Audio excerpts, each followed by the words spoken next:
छात्रों, मैं इंदु शुक्ला कक्षा 6 हिंदी साहित्य का द्वितीय पाठ जय गंगे का द्वितीय भाग लेकर प्रस्तुत हूँ। प्यारे बच्चों, अभी हमने आपको भाग 1 में पाठ के लेखक और कहानी के सारांश के बारे में चर्चा की। चलिए अब हम कहानी पे आते हैं और उसके बारे में पढ़ते हैं। शहर से कुछ हटकर एक बस्ती है। वहाँ केवल छोटी मोटी फैक्ट्रियों में काम करने वाले मजदूर, रेलवे कुली और ऐसे ही लोग रहते हैं। किसी शहर से हटकर एक बस्ती है। वहाँ केवल छोटी मोटी फैक्ट्रियों में काम करने वाले मजदूर पेशा लोग रहते हैं, जिसमें कि मजदूर हैं, रेलवे कुली हैं, ऐसे ही लोग रहते हैं। उनका अपना जीवन और मिला जुला एक समाज है। जैसे कि कुछ ऐसे शहर और गांव के कुछ ऐसे भाग होते हैं कि वहाँ एक ही तरह के लोग ज़्यादातर निवास करते हैं। जैसे एक में कुछ अच्छे वर्ग के लोग, रईस लोग, वहाँ पे कम आय वाले लोगों का रहना थोड़ा दुष्कर होता है। वैसे ही जहाँ पे कम आय वाले व्यक्ति रहते हैं, वहाँ पे ज़्यादातर उच्च वर्ग के लोग नहीं रहते हैं। तो यहाँ पे लेखक के कहने का अर्थ यही है कि वो जो निम्न वर्ग के लोग हैं, मजदूर पेशा लोग हैं, उनका अपना एक मिला जुला समाज है। भगवान शिव का एक मंदिर है जो किसी पुराने राजा ने बनवाया था। किसी राजा ने एक भगवान शिव का मंदिर बनवा दिया था। सब लोगों ने मिलकर यहाँ एक पुजारी रख लिया है। सुबह से ही मजदूर पेशा लोग यहाँ आने लगते हैं और जल चढ़ाकर सारे दिन के सुख की प्रार्थना करते हैं। सभी लोगों ने मिलकर वहाँ पर एक पुजारी रख लिया और सुबह से ही मजदूर पेशा लोग, जो वहाँ के मजदूर लोग रहते थे, वो आने लगते थे और शंकर जी को जल चढ़ाते थे और सारे दिन की सुख शांति के लिए प्रार्थना करते थे। एक दिन लोगों ने देखा, बड़े सुबह ही पुजारी जी शिवालय के पास ज़मीन पर बैठे कुछ मंत्र पढ़ रहे हैं। एक दिन लोगों ने देखा कि पुजारी जी मंदिर में नहीं, अभी मंदिर के बाहर ज़मीन पर बैठे हैं और कुछ मंत्र पढ़ रहे हैं। सबसे पहले संता की दृष्टि उन पर पड़ी। उसमें भी सबसे पहले संता की दृष्टि उन पर पड़ गई। वह जंगल से लौट रहा था। संता जो था वो जंगल से लौट रहा था।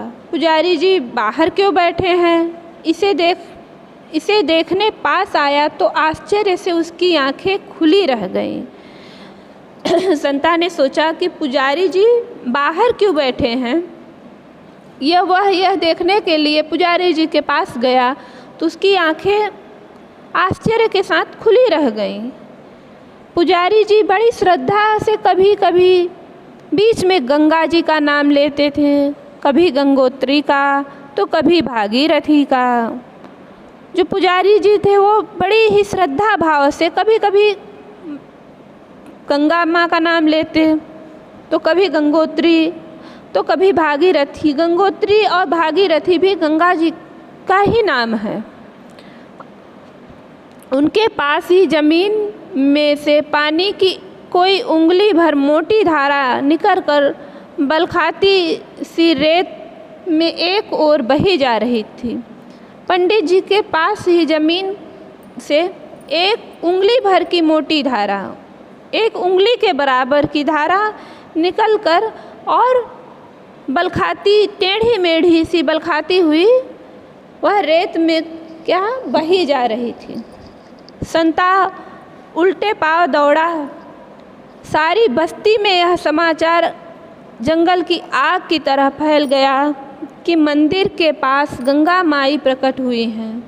संता जो था वो बिना कुछ बोले उल्टे पांव वह एकदम दौड़ा कहाँ, बस्ती की ओर। और बस्ती में यह समाचार जिस तरीके से जंगल में लगी आग बहुत ही तेज़ी से फैलती है, वैसे ही यह समाचार पूरे बस्ती में फैल गई कि मंदिर के पास गंगा माँ प्रकट हो गई हैं। आदमियों के झुंड देखने चले। आदमियों, जो मनुष्य जो वहाँ के थे, जो लोग थे वहाँ के, वो झुंड एक एक नहीं बल्कि कई लोगों का जमावड़ा देखने के लिए निकल पड़ा। लोगों को विश्वास नहीं होता था, पर देखा तो सच ही धारा अपनी मंथर गति से बही जा रही थी। लोगों को यह विश्वास तो नहीं हो रहा था, लेकिन जब वह देखने गए तो उन्होंने देखा कि सही में एक धारा ज़मीन से निकल रही है और वह अपनी धीमी मंथर गति से बहती जा रही है। अब वह 2 उंगली के बराबर मोटी होती जा रही थी। वो जो धारा है अभी तक 1 उंगली के बराबर थी, अब वह मोटी होकर 2 उंगली के बराबर हो गई थी। पुजारी जी श्रद्धा भाव से झुक कर प्रणाम करते थे। जो वहाँ के पुजारी थे वह श्रद्धा भाव से और झुक कर प्रणाम कर रहे थे उस धारा को। लोगों की आँखों से आंसू निकल आए। सब लोग दंडवत, लोग हाथ जोड़कर खड़े थे। लोगों की आंखों से आंसू निकल रहे थे। लोग इतने खुश थे कि उनके आंखों से आंसू निकल रहे थे और लोग हाथ जोड़ खड़े थे। कोई दंडवत करता, कोई लेट कर प्रणाम करता, तो कोई प्रणाम करता। कुछ उसका जल लेने आगे बढ़े, कुछ लोग तो उसका जल लेने आगे बढ़े। तभी पुजारी जी ने आँखें खोली, बड़ी भक्ति से आवाज़ को भारी बनाकर कहा, आप लोगों के पूर्ण प्रताप से, हमारी सेवा भावना से प्रसन्न होकर बम भोले ने यहाँ गंगा माई प्रकट कीनी है। बिना दान दक्षिणा और पूजा के इन्हें छूना इनका अपमान है। पुजारी जी, कुछ लोग जब जल को लेने के लिए आगे बढ़े तो पुजारी जी ने आंखें खोली और वह बड़े अपने आवाज़ में भक्ति भावना को भरे हुए भारी आवाज़ से बोले कि आप लोगों के पुण्य और प्रताप से और हमारी सेवा भावना से प्रसन्न होके भगवान शिव शंकर ने यहाँ गंगा माँ को प्रकट किया है, और इसलिए बिना दान दक्षिणा के, बिना इनको कुछ चढ़ाए, दान दिए, इनको छूना अपमान है।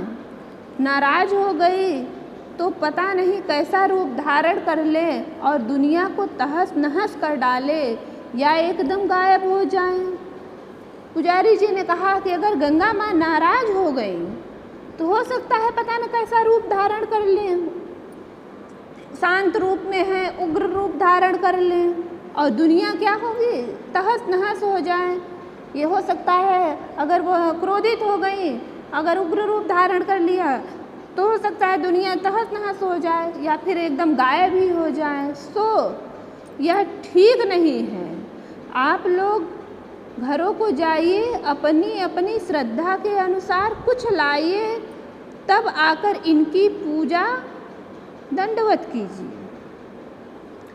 पुजारी जी ने कहा इसलिए यह ठीक बात नहीं है। आप लोग ऐसा करिए कि अपने अपने घर को जाइए और श्रद्धा के अनुसार, जितनी आपकी जैसी श्रद्धा है उसके अनुसार कुछ न कुछ लाइए और उसके बाद इनका पूजा आराधना कीजिए।